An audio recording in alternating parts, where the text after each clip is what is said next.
aha tujye kwakira umunyarwenya witwa Rumi. Ladies and gentlemen, put your hands together for Rumi. Ino show iraryoshye noneho abantu baje kabisa, abakobwa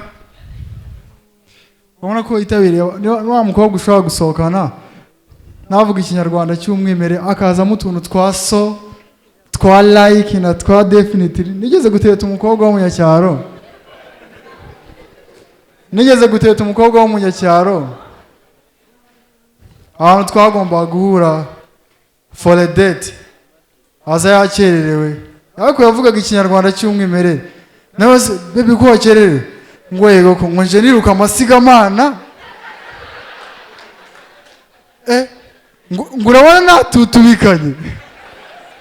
Umukobwa hamwe uruvuga inshinga ibaze nk'ubwo murakubwira ngo gupyipyinyura, birancanga uko mwese musa mufite good background. Ntabwo ndi kubabeshya kandi urabona ibintu byo kwitabira show, hari ibintu mukinisha shawo. Ushobora gukinisha kuza muri show ya The Gens ukaryoherwa n'ubuzima, mugira imikino mutazi. Urumva man, background ziba zitandukanye. Background yanyu iri good for real, background yanyu iri bad for real. Urumva man, let me give you example. Abantu bavukira muri background nziza, urabona conversation after dinner iyo mumaze kurya iri different niyo umuntu uva muri bad background. Iyo mumaze kurya nijoro benshi murabizi, muri good background bafata umwana for example Kevin bakamujyana hanze kuri balcony bakavuga Kevin, look up in the sky. Kevin, what do you see? Kevin akavuga, Daddy, I see the beautiful stars and the moon. Only beautiful stars and the moon, Kevin. Daddy, and the plane. My background was bad. I brought up by my dad. My mom passed away. Daddy, son, come over here. Let's have a conversation. I go, okay, cool, Dad. I come here. Rumi, one day you will sleep alive and you wake up in the morning dead. I go, Dad, what's going on? One day you will be poisoned by the people around you. One day you will have an accident and all your legs cut off. I go, Papa, man, you would have to ibintu biri compliment byiza biryoye amatwi ijye byihore. Nkambwa good night. Yangiza kambwira ngo don't expect always to have a good night. Tonight be ready for the nightmares.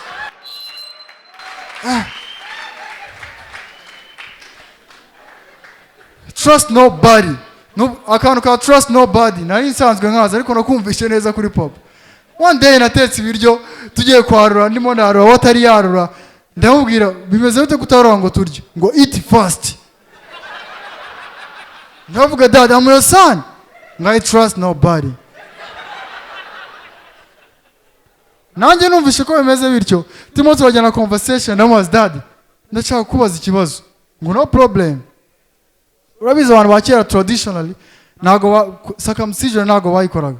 Ndamubaza Dad, are you circumcised? Ahitavuga ngo long time ago. Ndamubwira Dad, I trust nobody. Show me.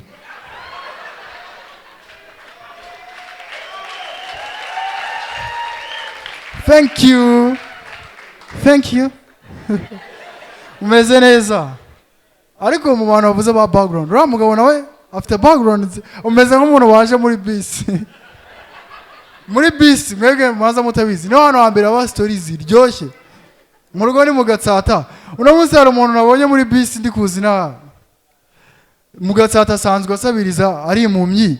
Ndi kuza muri bus na iza za Kimirongo nasanze ari ikiragi. Nicaye nyuma nabaza bro, ntose vipi ko mu Gatsata uri impumyi? Anje hamwe ngo hari ikintu nigeze ngusaba ngo umuntu nasabye ugeze wumva ngusaba.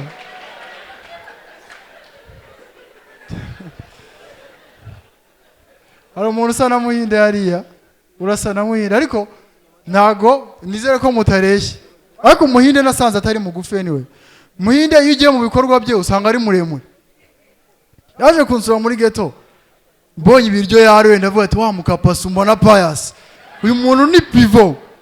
Umwanya yamaze muri toilette navuze nta muntu mugufu yatinzemo. Twajyanye gusenga Muhinde, twajyanye gusenga.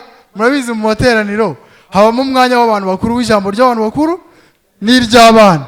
Noneho abantu bigisha abana n'abamama, yari umukobwa mwiza araza ngo abana ngo tujye mu iteraniro ry'abana.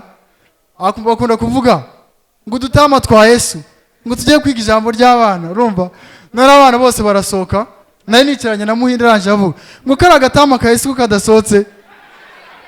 Muhinde aravuga ngo ni njyewe. Ndavuga ngiye kwiga ijambo ry'abana. Bamujyana ku mbaraga Muhinde. Bagezeyo icyamugaruye kugira ngo bamenye ko atari umwana, yaterese uwo mwarimu wigisha abana.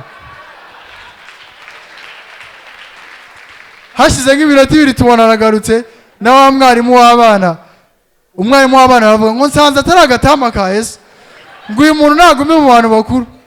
Basanze ari akarura ka Yesu. Ladies and gentlemen, my name is Rumi. Thank you.